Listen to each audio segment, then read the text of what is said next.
Pierce dares to tread where Brian De Palma tread before her by bringing Stephen King's horror classic about a bullied, telekinetic girl and her ill-fated prom into the 21st century in Carrie.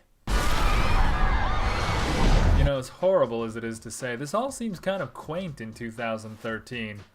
Pig's blood just doesn't have the same menace anymore.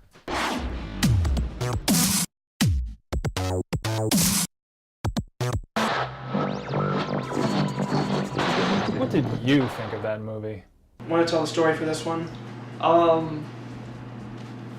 Okay, it's this high school girl. Her name is Carrie. She's not really popular in school. No! What the fuck was that? No! I'm sorry, Mama. I have to do this. I want to go to prom.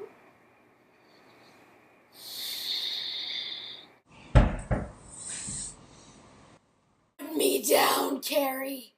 Put me down! Sure, but could you get me some Nilla wafers while you're up there?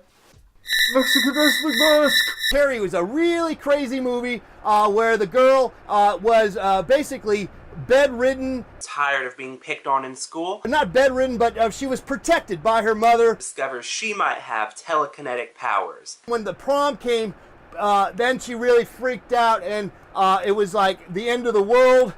That's kind of what happened. Well, we are talking about a grown man who covered himself in blood for a sight gag. A little too much?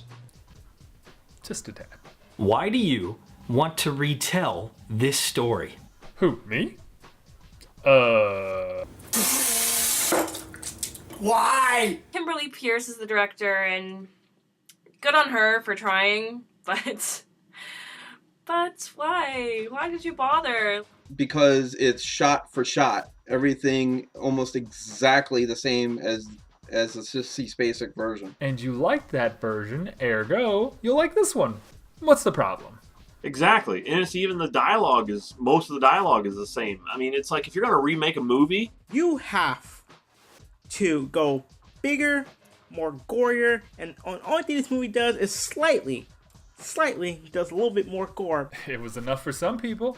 You guys should have seen the look on my face when Carrie started going on a rampage.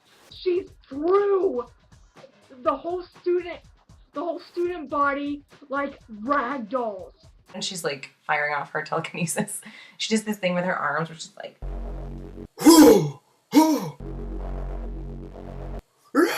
It's not scary to me. It's more like she's like conducting an orchestra while making pizza dough.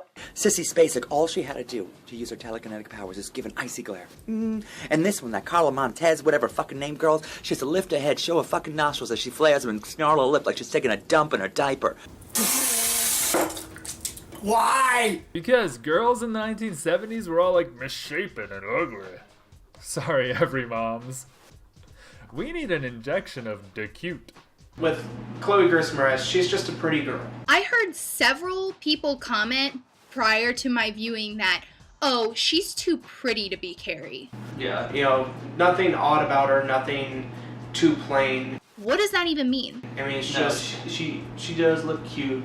She's really beautiful. I feel like they were really trying to frump her up, and you sort of can't. So in order to be picked on, you have to be ugly? Because that's definitely not true. Totes. Being gorgeous is so frickin' hard. Final verdict time. What did you think of Carrie 2013? They're all gonna laugh at you. They're all gonna laugh at you. In this movie, I want her to scream at the screen. We're all gonna yawn at you. We're all gonna yawn at you. Because it was so boring. It's just an uninspiring, by-the-book remake. It's not better than the Sissy Spacek version. It's not worse, but it's not better.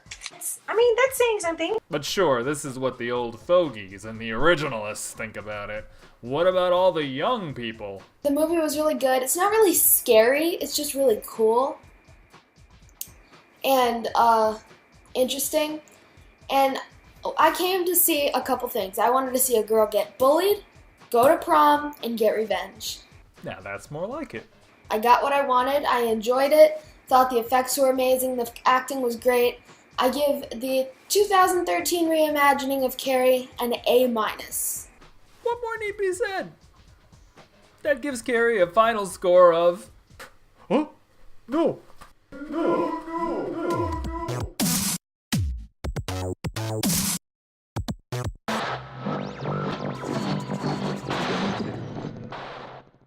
Hey everybody, thanks for watching. We had 2 weeks out because of New York Comic Con, but we're back, and hopefully we can keep the momentum going because we're hitting the next big movie season, which is sort of that November, December time when they roll out all the ones that they want the kids to watch over winter holiday, so that should be fun. Comic-Con was a ball. I hope you guys got to see some of the videos that we made. Personal highlights were all of the Adult Swim stuff for me, obviously, because I love those weirdos like they're my illegitimate children, father, mothers, sisters, and, you know, all of the above. But, yeah, lots of fun. I got to hug so many people for no reason. I got to hug Dan Harmon. Oh my god, it's so freaky when I talk and you can just see my teeth and my poor nose is squished. In case you hadn't figured it out, this is actually a wrestling mask from Mexico. It's authentic. It was made by the person who makes the masks for the wrestler named La Parka.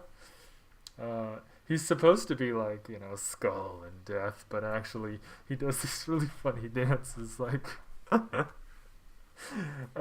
Anyway, I bought this because I wore it to a wedding where I performed a song I wrote with a friend of mine I don't know if I think I was the best man. I might not have been the best man, but I was something like that. Anyway, I got to perform my song for my friend's wedding, and it was awesome. It was called Love Taco. It was like this weird punk song, and it was a very high society crowd. We had like what do they call that? Venison. We had venison with like a cranberry compote. You know, like it wasn't this. So I really enjoyed that. I can't stop smiling because it just makes me feel so silly. Although it kind of looks weirdly feminine on me. Like, hi. What the fuck? This has just gone off the rails. Anyway, thank you for watching again. Subscribe to our YouTube channel.